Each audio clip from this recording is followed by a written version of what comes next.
The F-16 Fighting Falcon is a plane that shouldn't still matter.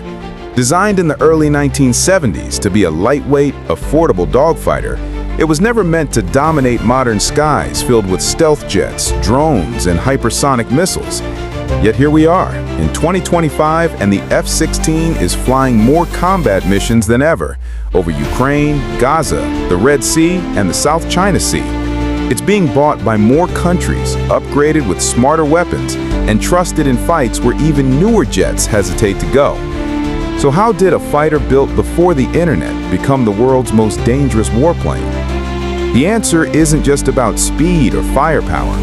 It's about something deeper, something that keeps pilots alive and enemies dead even when the odds are stacked against them. And it all starts with a choice the U.S. Air Force made over 50 years ago. Build a jet that's simple, tough, and built for the pilot, not just the mission. Back in 1972, the Air Force was obsessed with heavy, complex fighters like the F-15. Big radar, big engines, big price tags. But a group of engineers and pilots, part of what became known as the fighter mafia, argued that air combat wasn't won by technology alone. It was won by agility, visibility, and the ability to outmaneuver the enemy in a turning fight. They pushed for a smaller, lighter jet that could fly faster, turn tighter, and most importantly, put the pilot in total control. That jet became the F-16. From the very first prototype, the YF-16, everything was designed around the human in the cockpit. The seat was tilted back 30 degrees, not for comfort, but to help the pilot withstand extreme G-forces without blacking out. The side-mounted control stick wasn't just ergonomic, it gave the pilot finer control during high-speed maneuvers, using wrist movements instead of arm strength. And the bubble canopy? It wasn't just for looks, it gave the pilot nearly 360 degrees of visibility, something even today's fifth-generation fighters struggle to match. This obsession with the pilot didn't stop at design, it shaped how the F-16 fought. Unlike older jets that needed ground radar or AWACS support to find targets, the F-16 could operate independently. Its APG-66 radar, modest by today's standards, was revolutionary for its time. It could track multiple targets while scanning the sky, lock onto enemies in heavy clutter, and guide missiles with precision. But the real magic came from how it talked to the pilot. Instead of bombarding the cockpit with data, it filtered everything down to what mattered most: where the threat was, how fast it was moving, and what to do next. That philosophy, clarity over complexity, kept the F-16 relevant long after it should have been retired. While other jets became overloaded with buttons, screens, and software layers, the F-16 stayed lean, not because it couldn't evolve, but because it evolved the right way. Fast forward to today. In Ukraine, F-16s are expected to arrive any month now, not as showpieces, but as frontline defenders against Russian cruise missiles, drones, and strike aircraft. Why? Because the F-16 can carry the latest weapons, like the AIM-120D AMRAAM, that can hit targets over 100 miles away, or the AGM-88G AARGM-ER, a missile that hunts enemy radars and wipes them out in seconds.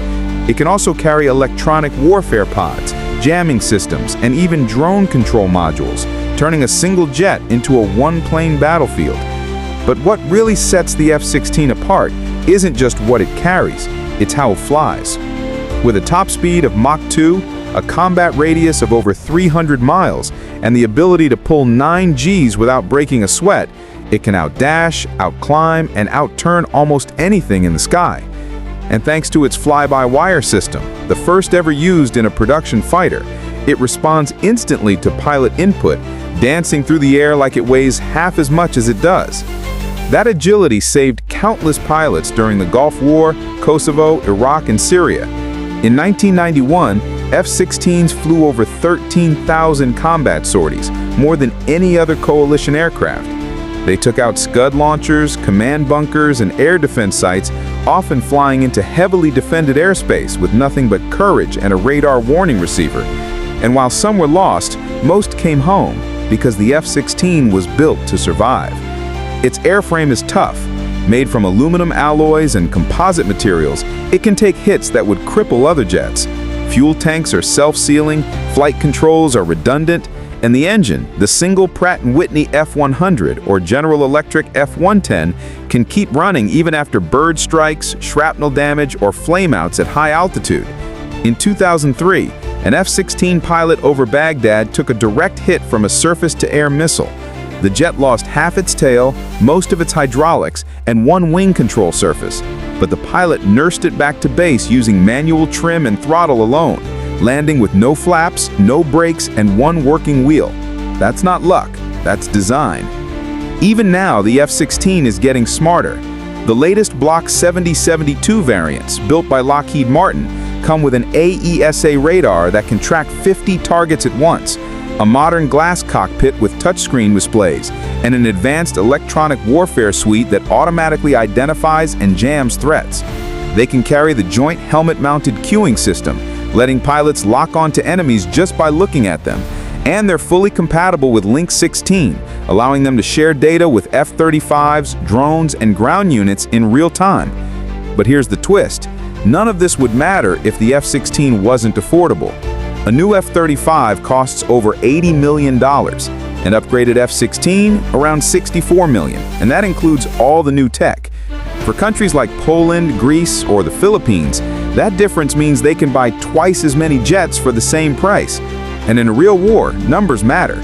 A single F-35 might be stealthier, but 5 F-16s can cover more sky, hit more targets, and overwhelm enemy defenses through sheer presence.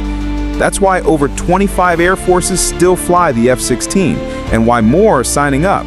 Slovakia just got its first batch, Bulgaria is training pilots, even Taiwan is upgrading its fleet to counter Chinese aggression. And the US isn't just selling them, they're using them too. The Air National Guard flies F-16s on homeland defense missions.